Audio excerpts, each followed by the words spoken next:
प्रिय दर्शकों, इस कहानी को एंड तक देखना।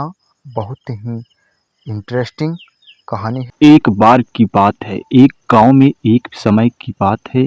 उस गांव में एक गरीब परिवार रहता था जिसमें पिता, माता और उनकी बेटी थी। पिता बहुत मेहनती था और हर रोज अपने छोटे से गांव में नौकरी के लिए जाता था। वह अपनी बेटी को बहुत प्यार करता था और उसे खुश रखना चाहता था। वह जानता था कि उसके पास बहुत ही कम संसाधन है और अपनी परिवार को संभालने में बहुत मेहनत कर रहा है, लेकिन वह नहीं जानता था कि गरीबी के चलते उससे कितनी मुश्किलें झेलनी पड़ रही हैं। एक दिन पिता घर लौटते वक्त देखा कि उसकी बेटी रो रही है। वह बहुत परेशान हुआ और उससे पूछा, बेटी तुम क्यों रो रही हो? क्या हुआ?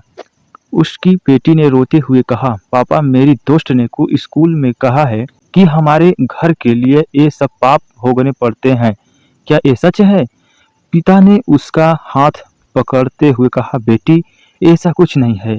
तुम्हें ये समझना चाहिए कि हमारी गरीबी हमारे किसी पाप की वजह से नहीं, ये सिर्फ एक चुनौती है जिससे हम लड़ने के लिए मजबूर हैं। हमें कठिनाइयों का सामना करना पड़ता है, लेकिन हम उससे हार कर अपनी भविष्य बेहतर बना सकते हैं।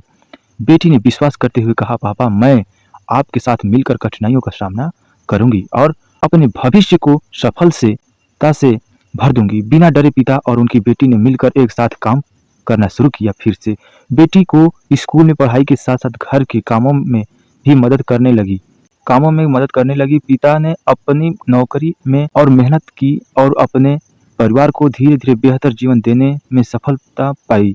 बेटी ने भी अच्छे अंक प्राप्त करके स्कूल में सफलता हासिल की और अपने परिवार की समृद्धि का हिस्सा बनी। ये सब उन्हें अपनी मेहनत और लगन से हासिल किया, न कि किसी पाप की वजह से। इस कहानी से हमें यह सीख मिलती है कि आपकी गरीबी, संकट किसी पाप की वजह से नहीं होता। ये सिर्फ एक चुनौती है और उसे आप पार कर सकते हैं अगर आप मेहनत, संघर्ष और संपर्क से अपने लक्ष्य को और बढ़ते हैं। जय हिंद दोस्तों। प्रिय दर्शकों, देखिए यार, प्रिय दर्शकों, चैनल को सब्सक्राइब कर लीजिए। जय